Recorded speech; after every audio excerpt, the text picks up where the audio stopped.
तो मैडम हम आपसे खास अपनी मुहिम में और वैक्सीन स्वच्छ भारत अभियान के लिए एवं जो कि फिलहाल डेंगू चल रहा है जिससे काफ़ी लोगों की मृत्यु भी हो रही है, तो उसके बारे में हम बताएं। सबसे पहले हमें स्वच्छ भारत अभियान के बारे में बताएं, किस तरह से आपने अपने वार्ड लेवल पर काम को पूरा किया है, क्योंकि 1 वर्ष पूरा होने को। देखिए, वार्ड लेवल पे तो हम पार्षद के रूप में काम कर ही रहे हैं, क्योंकि सफाई ही मेरा मेन काम है। और सफाई के लिए हम सबको ये निर्देश दे रखे हैं कि नालियों से कूड़ा निकालिए, कचरा निकालिए, सड़क से झाड़ू उठाइए और हाथ का हाथ उन कूड़ों को उठाते जाइए।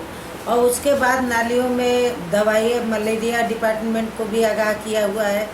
जन जागरण का भी काम हम लोग कर रहे हैं कि जैसे सफाई होती है तुरंत उन नालियों में दवाई डालिए। और उसके बाद फॉगिंग का भी काम हम कर रहे हैं। एक दिन ट्रक से बड़ी गाड़ी से, लेकिन लक्ष्मी नगर में क्या किसी भी क्षेत्र में बड़ी गाड़ी का निकलना बहुत मुश्किल है। चौड़ी सड़कों पे तो हम डाल लेते हैं, बाकी साइकिल से मैं ये कोशिश है कि हर गली में और हर घर में फॉगिंग हो।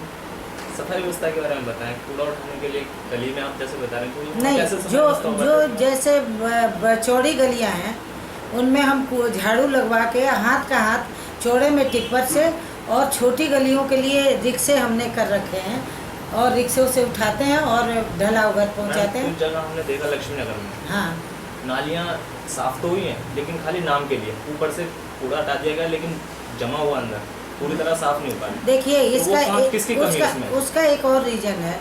आप पटपरगंज रोड पे नाला जो है, मेरी जितनी भी लक्ष्मी नगर की अपने वार्ड की मैं बता रही हूँ, बल्कि 4 वार्ड और हैं, वो डिस्ट्रिक्ट करनाल में जाता है या पटपरगंज रोड में।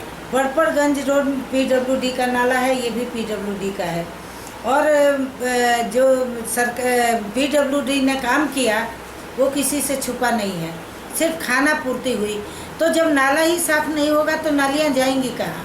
सबसे बड़ी दिक्कत तो ये आ रही है। इस विषय में निगम में कई बार PWD के अधिकारियों से भी बातचीत हुई, लेटर भी मैंने लिख के दिया। मेन रीजन यही है। तो आपके अपने क्षेत्र में जो नालियाँ हैं उनके लिए आप कर्मचारियों को किस तरह बताते हैं? क्योंकि नहीं, उनको देखिए, मैं खुद स्वयं खड़ी होके, और मैं 1 घंटा क्या, मैं 4 घंटा वार्ड में लगातार कर्मचारी मेरे बैठे भी हुए हैं। आप इनसे पूछ लीजिए, ये थक जाते हैं।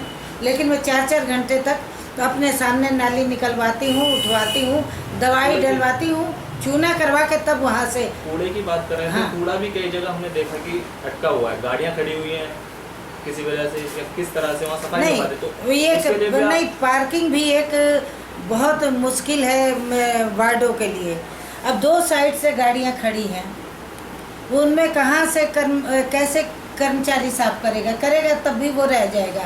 और जब गाड़ियाँ हटती हैं तो वो कूड़ा दिखने लगता है। अभी आप आ रहे थे। अच्छा, कई गाड़ियाँ ऐसी हैं कि 6-6 महीना से डंप है, साल भर से डंप है। ट्रैफिक वालों को भी कंप्लेंट किया जाता है, उठवाया भी जाता है। लेकिन वही है कि पब्लिक अवेयरनेस बहुत जरूरी है।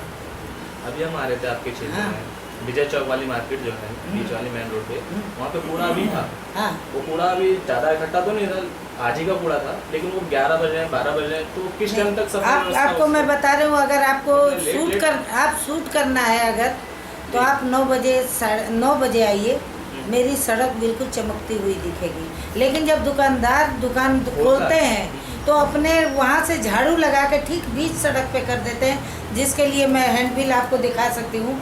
मैं हैंडबिल दे दी हूँ, मैं हाथ जोड़ चुकी हूँ, 3-4 राउंड सब दुकानदारों को हाथ जोड़ा है, लेकिन जैसे लगता है कि कसम खाई है कि हम सुधरेंगे नहीं। तो इनके लिए कोई सख्ती भी बढ़ती है आपने? क्या, ज़्यादा से ज़्यादा चालान काट देंगे, वो भरे आएंगे। उसके लिए कोई निगम नहीं, मैं इतनी, मतलब मैं आपसे ज़्यादा, आप पूछ रहे हो, मैं सालों से इसी चीज़ से दुखी हूँ कि मैं ये कहती हूँ कि आप कूड़ा निकाल दो, अच्छी बात है, अपने साइड में एक जगह कर दो, ताकि दूसरे राउंड में जब झाड़ू लगता है हम उठवा लेंगे। लेकिन वो भी ठीक बीच में। सवाल पूछना हमारा इसलिए था क्योंकि स्वच्छ भारत अभियान है, इसको कमजोर कर रहा है, फिर ऐसी स्थितियाँ आ रही हैं तो ये तो कमजोर कर रहा है अभियान नहीं। अब ये है कि अब हमें भी ये मजबूर कर रहे हैं कि हम थोड़ा सख्त हों। जी, हमें मजबूर कर रहे हैं कि सख्त हो, जबकि मेरी इच्छा नहीं थी, क्योंकि ये पब्लिक है और इन्हीं के नुमाइंदे हम लोग हैं। हमारी वजह से किसी को नुकसान ना हो ये सोच थी, लेकिन ये मजबूर कर रहे हैं कि हम सख्त हों। मैडम एक चीज़ और, आपके क्षेत्र में कितने कर्मचारी हैं, सफाई कर्मचारी? 195। 195। इनकी ड्यूटी का समय क्या होता है? इनकी ड्यूटी का समय होता है 7 बजे, तो इनकी हाजिरी 7:30 होती है। जी जी। उसके बाद से ये ड्यूटी पे आ जाते हैं और उसके बाद 4 बजे तक है। 4 बजे तक? हाँ, तो 1-2 बजे तो लंच करेंगे। मोस्टली मान लीजिए एक प्रॉपर, उसके बाद इमरजेंसी में ये वैसे कभी भी आ जाते हैं। कोई इमरजेंसी है तो हम किसी भी वक्त बुलाते हैं तो ये आते हैं। मैडम आप डेंगू की बात करें तो डेंगू की अच्छा, डेंगू कोई के मामले लिए आपके भी, क्षेत्र में? हाँ, आपके क्षेत्र में डेंगू के मामले के लिए कोई आई है अभी तक कोई? नहीं मेरे पास तो ऐसा कोई नहीं है। बस यही सुनने में आता है उसके घर में हो गया, उसके घर में हो गया। हम पुष्टि तभी करते हैं जब तक किसी हॉस्पिटल से मुझे लिख के नहीं आता है कि डेंगू का केस लक्ष्मी नगर से इतना है। आसपास आपके क्षेत्र में नहीं, कौन सा हमारे अस्पताल बिल्कुल कौन सा है? मेरे आसपास में तो एक डिस्पेंसरी अस्पताल तो नहीं है। ये एमसीडी की? हाँ, एमसीडी का कोई भी नहीं है, एमसीडी की नहीं? कोई नहीं है। मेरा एमसीडी का दिल्ली सरकार अस्पताल है, दिल्ली सरकार का, और वो तुरंत आता है कि भाई ये पेशेंट है डेंगू का, लेकिन ऐसा मेरे पास तो अभी तक नहीं है। एज ए आप डिप्टी मेयर रहकर अभी कुछ ही समय हुआ है, तो क्या आपने स्वच्छ भारत अभियान के लिए पूर्वी दिल्ली के लिए क्या आपने अपना आइडिया या आपने स्वच्छ भारत मीटिंग हमारी सफाई कर्मचारियों के साथ भी हुई थी। यही हमने कहा सबसे प्रायोरिटी पे हम सफाई लेंगे जी जी। और मलेरिया का डिपार्टमेंट को, क्योंकि उसकी चेयरमैन भी मैं हूँ। तो उसमें अब सबको कितनी मीटिंग हुई, बाहर से भी लोग आए, कई वो भी कैंप भी लगा। इसमें हिदायत दी गई कि सबसे दवाई कैसे डालेंगे, कैसे अपने घरों को साफ रखेंगे, कैसे खुला हुआ कोई टीन ढक्कन टंकी, ये सारी चीज़ें। और ये हैंडबिल भी बनवा के हम लोग ये, बल्कि जहाँ भी हम जाते हैं करने के लिए वो घर घर में देते हैं। इसको भी होर्डिंग भी जगह जगह आपने देखा होगा डेंगू के लिए कि कैसे हम डेंगू से बच सकते हैं। पूरी बाजू का कमीज पहनिए, जूता मोजा, क्योंकि एक भ्रांति है लोगों में कि नाली में अगर मच्छर है तो डेंगू हो जाएगा, लेकिन बिल्कुल सरासर गलत है। डेंगू हमेशा साफ पानी से होता है, जो पीने के लिए आप स्टोर करते हो, कूलर में आप डालते हो, कहीं ऊपर चिड़िया को चुगने के लिए रखते हो, गमलों में डालते हो। तो थोड़ा सा अगर ध्यान दे दें तो डेंगू शब्द का नामो निशान न रहे। कहीं ना कहीं हमारी ही गलती से डेंगू को हम बुलावा देते हैं। तो इसके लिए आप जागरूक कर रहे हैं मतलब? हाँ, जागरूक कर रहे हैं, हैंडबिल भी दे रहे हैं, सबको बता रहे हैं। हर कॉलोनी में बैठक होती है डेंगू वालों के साथ, मलेरिया वालों के साथ, RWA के साथ, सबको यही बताया जाता है। और डेंगू के मच्छर जो है 3 फीट से ऊपर कभी उड़ते नहीं है। अब दिल्ली सरकार एमसीडी पे आरोप लगा रही है, एमसीडी दिल्ली सरकार पे आरोप लगा रही है। नहीं, मैं आरोप नहीं लगा, किसकी आप कमी समझती हैं सबसे बड़ी? मैं आरोप किसी पे नहीं लगा रही हूँ, जो सच्चाई है वो आपको बता रही हूँ। अगर आप इसको सच्चाई जानना चाहते हैं, जो मैंने बताया है कि नाला नहीं साफ हुआ, तो आज मैं उस नाला के पास खड़ी हो सकती हूँ। नहीं, सफाई हम नालियों से शुरू करेंगे, हाँ, नाले तक पहुँचेंगे। हाँ, पहले नालियाँ देखें। नालियाँ जब देखिए पानी बहता रहता है तो नालियाँ तो भी चलती है, पानी चलता है। नहीं, हर जगह नहीं चलता है, कहीं कहीं रुकावट आती है। पुरानी काई कहते हैं। अच्छा, नहीं, दूसरी चीज़ एक और भी है। ये करीब नाली को बने हुए काफ़ी लंबा टाइम हो गया। 2-4 नालियाँ ऐसी हैं जैसे मंगल बाजार की हैं, वेस्ट गुरु अंगद नगर की। तो मैंने ये प्रयास किया है कि इसको दोबारा से बनाया जाए, कम गहरी करके बनाई जाए, ताकि रोज़ की रोज़ सफाई हो जाए। ये कमर तक गहरी है नालियाँ, बहुत पुरानी है। इसके ऊपर मकान बनता गया, सड़क बनता गया। ये कब स्टार्ट हुआ? नहीं, अभी तो देखिए फंड की हमारे पास बेहद कमी है। आप लोग मीडिया वाले हो तो पता होगा कि हम लोगों के जो शेयर के पैसे हैं बिल्कुल नहीं दिए जा रहे हैं। फंड के नाम पे हम लोग जीरो हैं। लेकिन मैंने जिसके ये रिक्वेस्ट की गई है, चाहे जिसके कोटे से बने नाली बने, हम नहीं करेंगे। काम तो करो, तुम आए हो, तुम ही काम करो। मैडम अब 2 अक्टूबर है, लास्ट सवाल, स्वच्छ भारत अभियान है, तो इसके ऊपर आप बताएं, नरेंद्र मोदी का इतना बड़ा रोल रहा है इसको चलाने में। देखिए, तो इसके ऊपर थोड़ा जनता नरेंद्र मोदी जी का ये एक हमें सोते से जगाना था। जो जनता सो रही थी सफाई के नाम पे सो रही थी, उसको जगा दिया।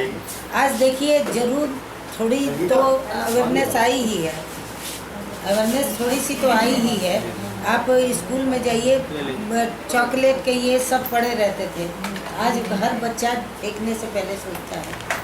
तो हम तो कोशिश कर रहे हैं, बड़े लोगों को सिखाने में तो टाइम लग रहा है। स्कूल में जाते हैं हम लोग, बच्चों के संग बैठते हैं, बच्चों को बताते हैं कि टॉयलेट कैसे साफ रहेगा आपका, आप कोई चीज़ खाते हैं तो रैपर कहाँ डालेंगे, आप कहीं कूड़ा करकट न कीजिए, क्योंकि ये शुरू से अगर नींव डाल देंगे तो आने वाले टाइम में मुझे लगता है कि ये सपना 100% पूरा होगा। क्योंकि बड़े लोगों को समझाना ये बड़ा मुश्किल हो रहा है। पार्क में देखिए बैठते हैं लोग, पार्कों में घूमने आते हैं, चाय पिया कप डाल दिया, सिगरेट पिया डाल दिया, पन्नी फेंक दिया, खाने की चीज़, यहाँ तक कि पढ़ी लिखी औरतें जो बच जाता है खाना, मैं देखती हूँ पार्कों के दीवारों पे रख देती हूँ। तो हम कहाँ तक जागरूक कर सकते हैं, हम कह सकते हैं, हम रिक्वेस्ट कर सकते हैं, जागरूकता ला सकते हैं। लेकिन इसीलिए मैंने कहा कि अब बच्चों पे हम ज़्यादा ध्यान दे रहे हैं हर स्कूल में जाके, इसलिए कि बच्चों में शायद ये संस्कार, मैं अपनी भी बात बता रही हूँ कि पहले तो हम पानी पीते थे तो गिलास कहीं भी डाल देते थे, अपनी भी बात बताते हैं। लेकिन अब एक बार सोचते हैं, उस गिलास को हाथ में लिए रहते हैं, जब तक उचित जगह नहीं मिलती है हम नहीं फेंकते हैं। तो वैसे ही धीरे धीरे आएगा जरूर है अवेयरनेस पहले से है, और ख़ास करके बच्चों में है, जगाने की ज़रूरत है। ये है थोड़ा मुश्किल तो हो रहा है, लेकिन नामुमकिन नहीं है, ज़रूर एक दिन ये सपना पूरा होगा।